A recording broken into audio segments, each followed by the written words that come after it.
A measure that would help people in need of paid medical or family leave is now up for discussion. And WJZ is live in Annapolis tonight. Rachel Menitoff explains how this works and how much it's going to cost you, the taxpayers. Rachel.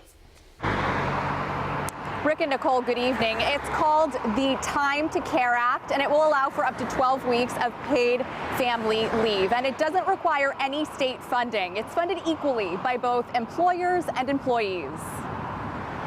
Many of you here know that I lost my mom a couple of years ago. For Delegate Chris Valderrama, this legislation is personal. The Time for Care Act applies to anyone who needs a respite from work to deal with a life-changing situation. For example, a new mom who needs more time to bond with her newborn but simply can't afford the time off of work.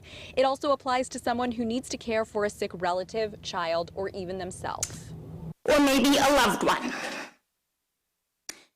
is dying and you want to share precious moments with that person. There are more than 70 organizations supporting House Bill 839, including the Maryland Family Network. Right now, the United States is the only country in the industrialized world that doesn't have a paid family leave policy for workers. The leave is funded through a state-administered insurance pool, much like Social Security, split 50-50 between employers and employees, and it amounts to 12 weeks of paid time off.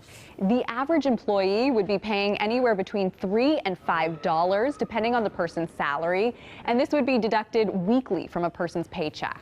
At Monday's hearing, Delegate Benjamin Brooks from Baltimore County shared his concerns about how the deductions might affect low-income families. Lower-income people, they are already struggling. The bill's sponsor, Delegate Valderrama, responded by saying, in part, I would just answer that respectfully by saying, as Alex had mentioned, that some of these folks can't afford to, I mean, they have no choice but to leave their job, and then they would get nothing at all in order to care for an elderly parent or sibling.